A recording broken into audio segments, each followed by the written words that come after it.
Ethan Walker woke up before dawn, the ceiling fan whispering above him, stirring the heavy Charleston air. The faint hum of cicadas outside was already there, a sound that never left this city, like the weight of humidity pressing against the walls. He rolled over in bed, expecting to feel Claire's warmth beside him, the faint smell of her coconut shampoo. But the sheets were cool. Empty. Her side of the bed looked untouched. He sat up, heart thudding, and stared through the blinds. The street outside was still dark, the oak trees dripping with moss swaying slightly. He checked the time, 5:23 a.m. Claire usually woke at 6. He strained his ears and heard something faint, running water in the shower. He stood, moving quietly, the creak of the old floorboards sounding louder than usual. When he reached the bathroom, he paused. The water was still running. But there was no light on beneath the door. He knocked. Claire. No answer. He turned the knob slowly, unlocked. Steam billowed out, ghostly and thick. The shower was empty, still running at full heat. A towel lay crumpled on the floor, damp. And on the counter, her phone. That wasn't like her. Ethan frowned, picked up the phone. The lock screen lit up, 2:47 a.m., message from Tyler. He froze. The name meant nothing to him. But something in the way it glowed in the dark felt wrong, an unwelcome beacon. He didn't open it. Not yet. Claire, he called again, stepping out into the hall. A few seconds later, the front door opened, quietly, like someone hoping not to be heard. Then the soft sound of her heels on the hardwood floor.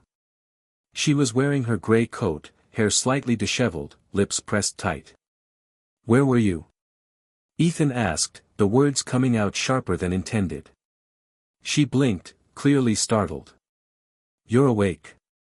"I couldn't sleep. Went for a drive. At 2 a.m. In the rain." "It wasn't raining when I left," she said quickly, hanging up her coat. Her voice was calm, but her eyes didn't meet his. The shower still ran behind them, hissing. "You left the water on," he said. She hesitated. "I thought I turned it off." She moved past him into the bathroom, shutting it off without another word. For a moment, neither spoke. The silence stretched between them like a drawn wire.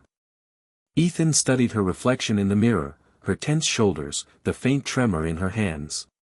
She looked at herself, then at him. "I'm fine, Ethan," she said finally, her tone clipped. "Please. Don't start." They had been married 8 years. Charleston had been their dream, a slow life, old houses with peeling paint, sunsets over the water, weekend brunches in small cafes that smelled of cinnamon and butter. Ethan taught English at the local college, Claire ran a small photography studio downtown, specializing in wedding portraits. She was known for her eye, the way she could make love look effortless. Lately, though, she had been taking more evening shoots, staying out later, coming home smelling faintly of cologne that wasn't his.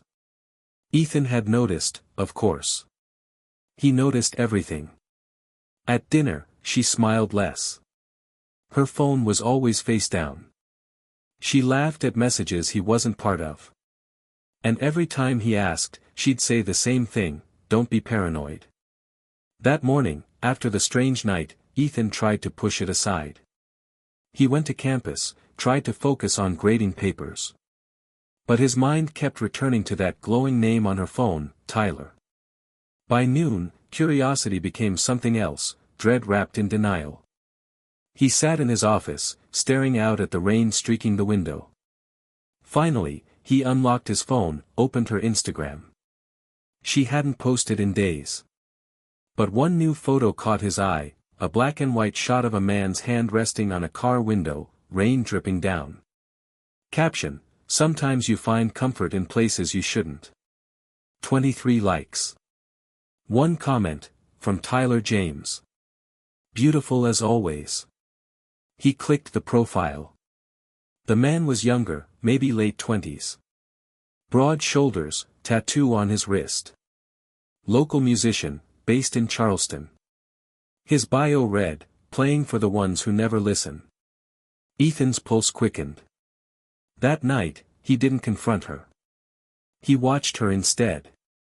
She came home around 9, smelling faintly of bourbon and rain. When he asked how her shoot went, she smiled and said, "Perfect." But when she changed in the bedroom, he saw a faint red mark on her neck. Over the next week, Ethan became someone he didn't recognize. He started checking her schedule, her phone, her expressions. He told himself he wasn't being obsessive, just cautious. But paranoia has its own rhythm, and he was learning to dance to it. On Thursday, she said she had a late client meeting, a bridal couple wanting to book for next year. He kissed her goodbye, waited an hour, and then drove downtown. Her studio was dark.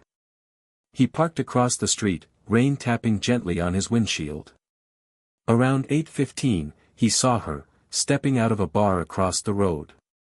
Laughing. With him. Tyler. He watched as the man put his hand on her back, casual, intimate, protective. She didn't move away. They stood under the awning for a moment, her eyes soft, her smile small but real, the kind she hadn't given Ethan in months. Then Tyler leaned down and kissed her, brief but certain. Ethan felt his stomach turn. He wanted to burst out, to shout, to drag her home and demand answers. But he didn't move. He just sat there in the dark, watching his marriage collapse in slow motion through a fogged windshield. When Claire came home that night, she found Ethan sitting at the kitchen table, a glass of whiskey untouched before him. "You're late," he said evenly. "Yeah. The clients took forever." "Which clients?" She hesitated. "The McAllisters. They're doing a beach wedding next June." Ethan stared at her. "I was downtown tonight." Her face went still, the faintest flicker in her expression. "Okay," she said quietly. "I saw you." Her breath hitched. "Ethan." "I saw him." The silence was unbearable. The clock on the wall ticked loudly, filling the space where words should have been. Finally, she spoke, her voice trembling slightly. "It's not what you think." He laughed, a sharp, broken sound. "Oh, that's good. Then please, enlighten me." She closed her eyes. "It just happened. I didn't plan it." "How long?" She looked at him, eyes glistening. 3 months. Ethan's jaw tightened. 3 months, he repeated slowly. "While I've been here making dinner, fixing the porch, thinking we were just going through a rough patch." Tears welled in her eyes. "I didn't mean to hurt you." He slammed his hand on the table. "But you did, Claire. You burned everything we built." "For what?" "Some guy with a guitar and a half-written song." She flinched. "Don't do that." "Do what?" "Reduce it to that. You think I wanted this? You think I didn't try to stop it?" Ethan stood, shaking his head. "You could have tried harder." She left that night, said she needed space. The house felt hollow without her. The scent of her shampoo lingered in the bathroom. Her camera sat on the table, half-packed, like she couldn't decide whether to take it or not. Ethan didn't call. He didn't beg. He just existed. Days blurred into weeks. He started running again, trying to sweat the anger out. He thought about divorce, about revenge, about the man she chose over him. Then one evening, as the sun bled over the marsh, Claire showed up at the door. Her face was pale, eyes rimmed red. "I ended it," she said quietly.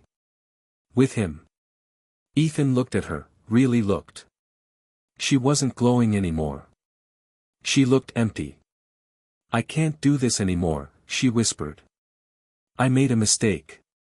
But I can't fix it if you don't let me." He wanted to believe her. But something inside him had already shifted, a part of him gone cold. He said nothing. Just stepped aside and let her in. They tried counseling, quiet dinners, slow walks by the pier. But betrayal is a shadow that doesn't fade easily. Every touch felt rehearsed. Every smile seemed forced. And when he saw her phone light up, his chest still tightened, even if it was just a spam message. One night, he asked her, "Do you still think about him?" She hesitated.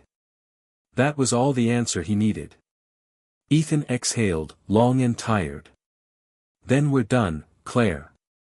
We're really done." She cried, begged him not to make it final. But his heart was already elsewhere, not with someone new, just in a place she couldn't reach anymore. 2 months later, he filed. It was clean, quiet. No screaming matches, no public fights. Just signatures, silence, and separate addresses. Claire moved into a small apartment downtown. Ethan stayed in the house, the one they'd painted together, the one that still smelled faintly of her perfume. Sometimes he'd pass by her studio and see the lights on, hear faint laughter. Once, he saw her taking pictures of a couple kissing in the rain. And he realized something then, maybe she was always chasing what she couldn't capture. A year passed. Ethan's life became simple. He taught, read, walked by the shore. He'd see her sometimes, from a distance, hair shorter now, smile softer. One evening, he got a letter. Handwritten. "Ethan. I don't expect forgiveness. But I do hope you know I loved you, in my own flawed way. I hope you're happy, wherever the tide takes you. Claire." He folded the letter carefully, staring out at the ocean. The same water that once reflected their vows now carried them to different shores. Months later, he received a package, a framed photograph. It was a picture she'd taken years ago, the two of them standing by the Charleston pier at sunset, laughing. Below it, a note, "We were real once." He smiled faintly, tears in his eyes. Sometimes love doesn't die, it just changes shape. On a quiet morning, Ethan walked along the beach. The gulls cried overhead, and the wind carried the scent of salt and memory. He thought of everything they'd shared, the good, the bad, the betrayal, the forgiveness that never truly came. And as the tide washed over his feet, he whispered, "Goodbye, Claire." The waves pulled the words away, scattering them into the vastness of the sea.